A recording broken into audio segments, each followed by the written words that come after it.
অসম জাতীয়তাবাদী যুৱ ছাত্ৰ পৰিষদৰ কেন্দ্ৰীয় দ্বিবাৰ্ষিক অধিৱেশনখন গোলাঘাট জিলা সমিতিৰ আতিথ্যত সমন্বয় খেলপথাৰত আজিৰে পৰা 3দিনীয়া কাৰ্যসূচীৰে আৰম্ভ হৈছে। খেলপথাৰখনত প্ৰয়াত সাংবাদিক বিকাশ শৰ্মাৰ নামত এটা বিশাল মণ্ডপ নিৰ্মাণ কৰাৰ লগতে সংগঠনটোৰ প্ৰতিষ্ঠাপক সভাপতি প্ৰয়াত প্ৰবীণ কুমাৰ গগৈৰ নামত এটা আটকধুনীয়া মঞ্চ নিৰ্মাণ কৰা হয়।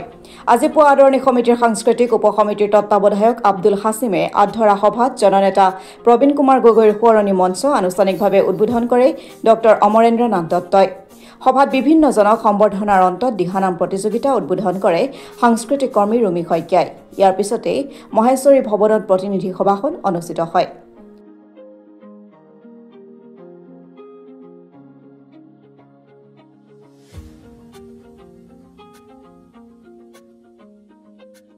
আমাৰ আমন্ত্ৰণ ৰক্ষা কৰি আমাৰ মাজত উপস্থিত হৈ জননেতা প্ৰবীণ কুমাৰ গগৈ সোঁৱৰণী মঞ্চ উদ্বোধন কৰাৰ বাবে দেৱৰাজ মহাবিদ্যালয়ৰ অৱসৰপ্ৰাপ্ত অধ্যক্ষ আমাৰ আটাইৰে শ্ৰদ্ধাৰ অমৰেন্দ্ৰ নাথ ছাৰক আমি ধন্যবাদ জনাইছোঁ, কৃতজ্ঞতা জনাইছোঁ।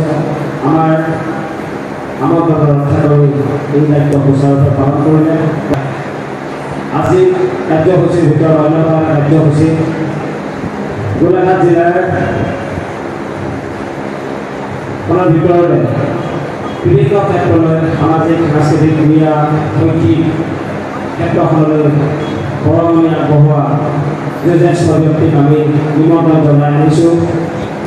আজি বিশেষভাৱে এই অধিৱেশনস্থলীতে অধিৱেশনৰ ৰয়নালৈ তেখেতসকলক গোলাঘাট জিলা সমিতিৰ মজিয়াৰ পৰা সম্বৰ্ধনা জ্ঞাপন কৰি তেখেতসকলৰ লগত আমি মত বিনিময় কৰিম। সেয়েহে এই অনুষ্ঠান অনুষ্ঠিত কৰিবলৈ আমি আগবাঢ়িছোঁ আৰু এই অনুষ্ঠান সঞ্চালনা কৰিবৰ কাৰণে আমি অভ্যৰ্থনা সমিতিৰ সন্মানীয় দ্বিবাৰ্ষিক